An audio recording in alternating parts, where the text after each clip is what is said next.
Right, so hello and welcome back to Books and Things, and welcome to another video and welcome to another Trollope Thursday. Today I'm going to be talking about Anthony Trollope editions, the benefits of certain editions over others, what's still in print, where you can find them, and all of that kind of stuff.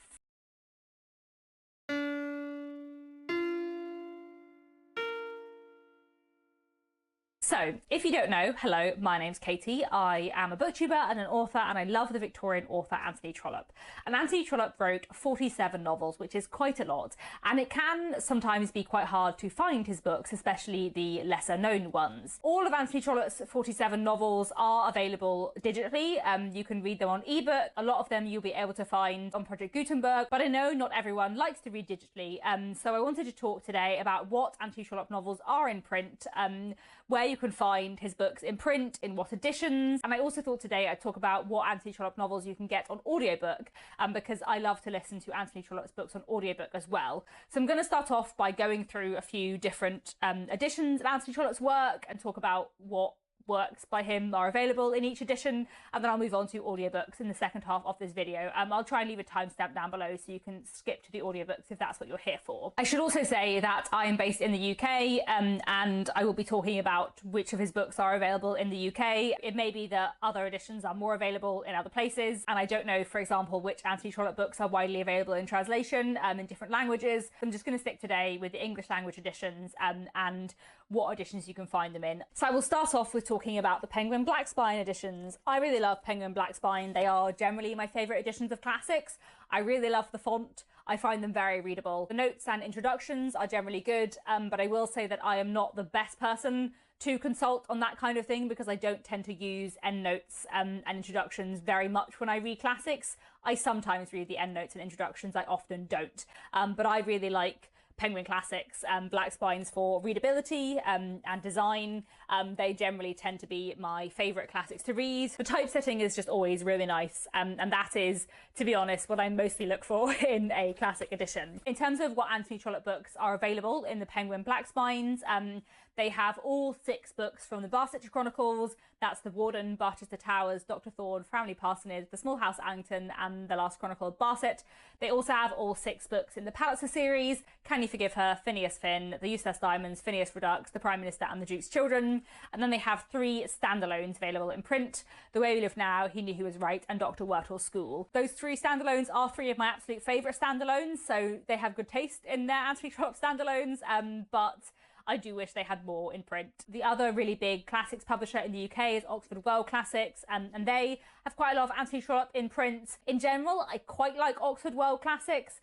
I think the notes are good and the introductions are good, but I don't love their font. In general, I find their font just like less pleasing than Penguin Black Spine's font. That is the main reason why I collect Penguin Black Spine, not Oxford World Classic. When it comes to my classics reading, it's mostly just about the typesetting for me.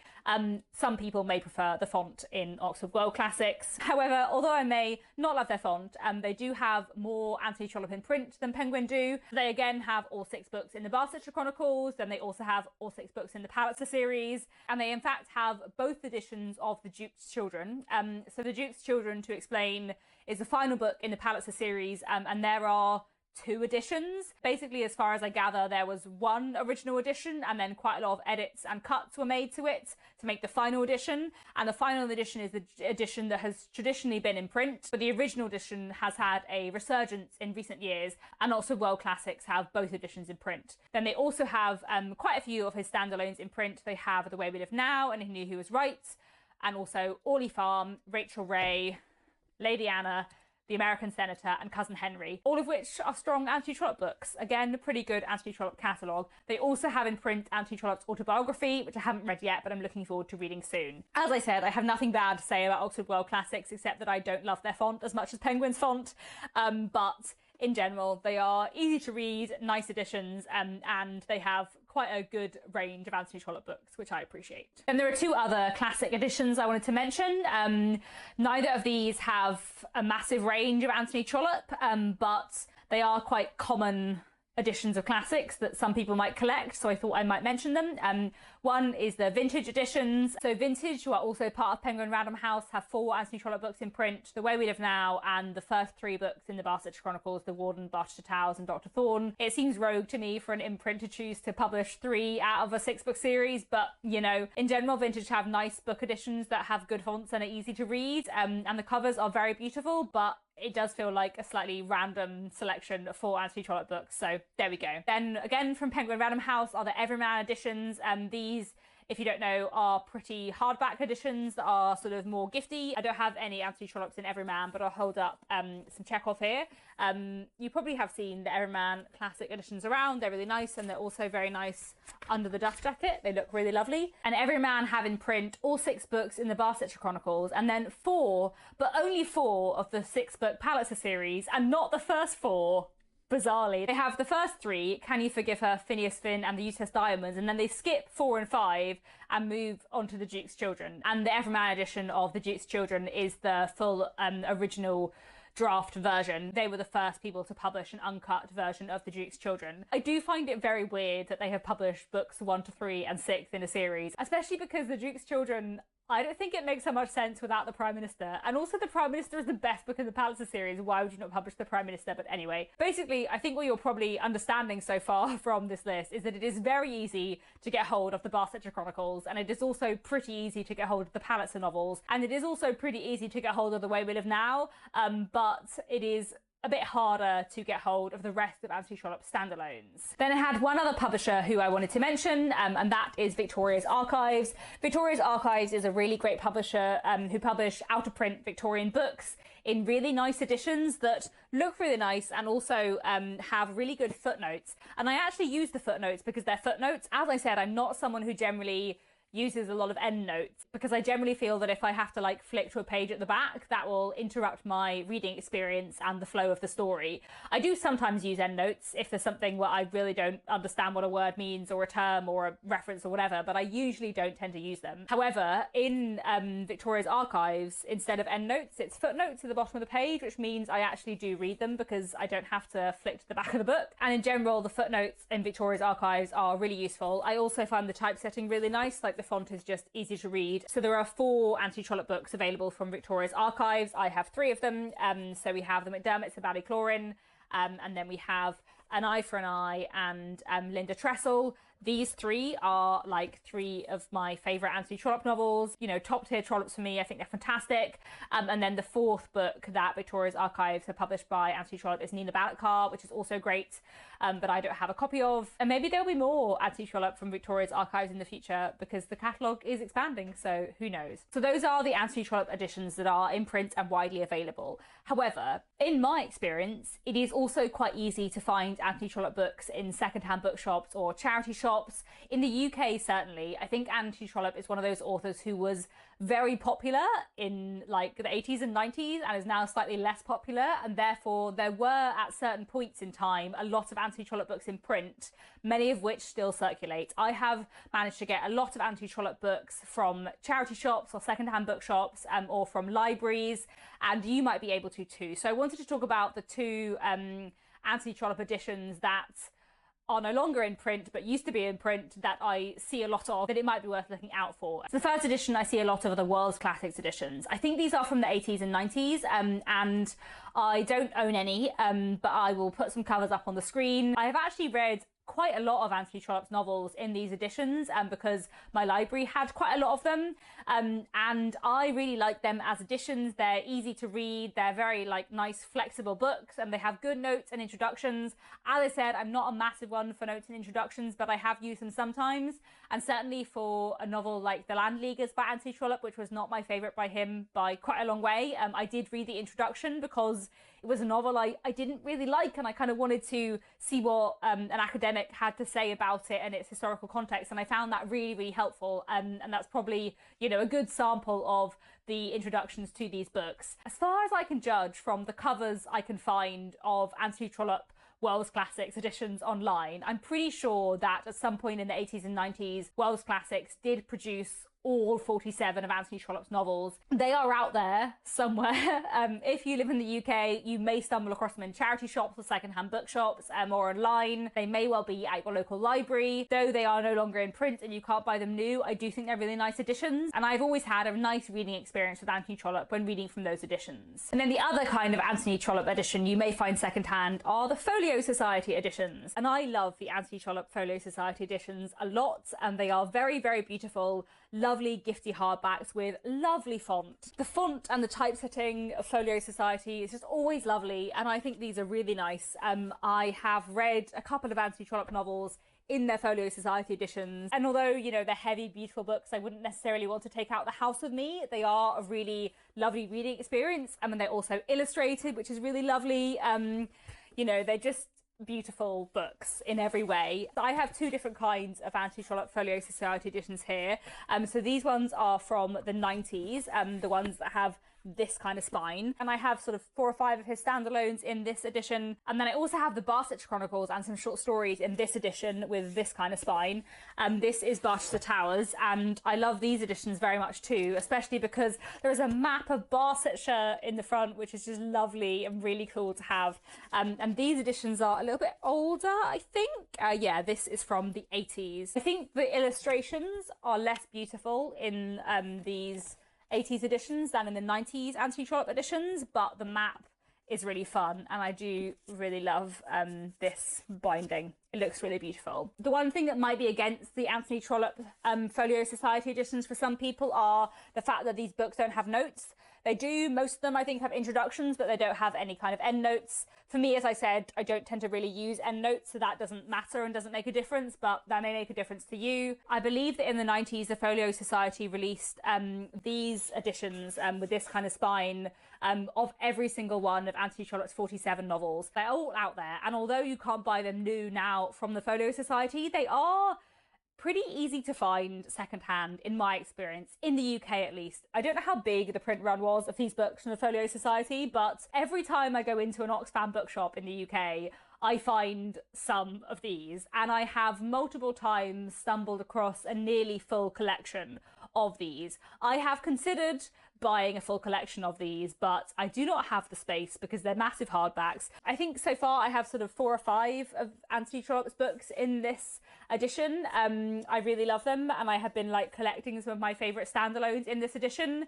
I think long term I would love to own all of Anthony Trollope's novels in these editions, but I would have to like get rid of most of the rest of my book collection to have space for it. They're also often not that expensive, considering that they are like beautiful ornate hardbacks. If you're someone who's ever purchased a new Folio Society edition, you will know that they are not cheap.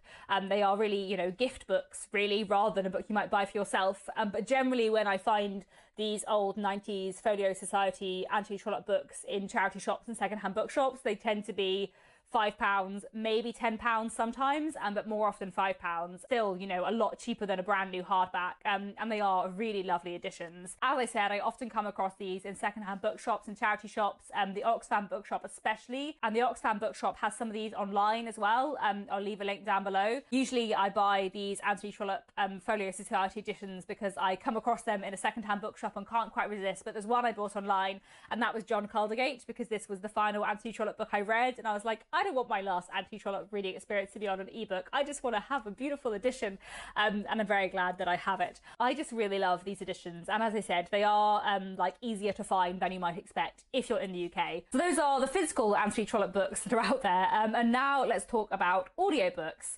I'm going to go through by narrator and talk about what's available. The first narrator I want to mention is Timothy West. I think he's a very, very good narrator, really good narration, really sort of well characterised and nice to listen to. I've listened to 3 of his Anthony Trollope audiobooks, I think, and really enjoyed them all. The downside though to the Timothy West audiobooks is that in the UK at least they are only available on Audible. So the audiobooks that are available in Timothy West narration are all 6 books of the Barsetshire Chronicles and all 6 books of the Palliser series, and then also 2 standalones, The Way We Live Now and Dr. Wurtle's School, both of which are really good audiobook editions. Then the next narrator I want to mention is David Shaw Parker. I haven't listened to any of his audiobooks yet, but from previews he sounds really good, and the good thing about David Shaw Parker is that his audiobooks are available on multiple platforms, not just Audible. These audiobooks are published by Naxos. While I haven't listened to the Anthony Trollope, David Shaw Parker audiobooks, I have listened to a lot of Naxos audiobooks, and in general I think they're a really, really reliable audiobook publisher. Naxos audiobooks are usually pretty easy to access. They're usually available through multiple audiobook retailers, and they're often listed on Libby and other library audiobook apps, so the David Shaw Parker audiobooks might be a good way to go, and the audiobooks available from him are all 6 books in the Barchester Chronicles and all 6 books in the Palliser series, and also one standalone, The Way We Live Now. As you may gather so far from the audiobook list, much as with the print books, it is very easy to get your hands on the Barchester Chronicles or the Palliser series, and harder to get your hands on the standalones. Another audiobook narrator I wanted to mention is Simon Vance. I haven't listened specifically to his Anthony Trollope audiobooks, but I have listened to other audiobooks narrated by Simon Vance, specifically the 12-book series A Dance to the Music of Time, which he narrates beautifully. I love Simon Vance as a narrator. These books are published by Blackstone Audio, who are in general pretty reliable, and again, not exclusive to Audible. You can get these books on multiple platforms, which is what we like to see. In terms of what is available in Simon Vance's narration, unsurprisingly it is the 6 books of the Barchester Chronicles and the 6 books of the Palliser series, and sadly no standalones from Simon Vance. I think if I were to reread in full the Barchester Chronicles, I probably would listen to the Simon Vance audiobooks because I really love his narration style in general. The next audiobook narrator I wanted to mention is Nigel Patterson, who in general I think is a very good narrator. I do think he's sometimes a little bit over the top, and I feel like the way he voiced one character in particular in The Claverings I did find like a little bit too exaggerated, but in general I think he is a good narrator. And again, his audiobooks are available on multiple platforms, not just Audible, which is good. So no series from Nigel Patterson,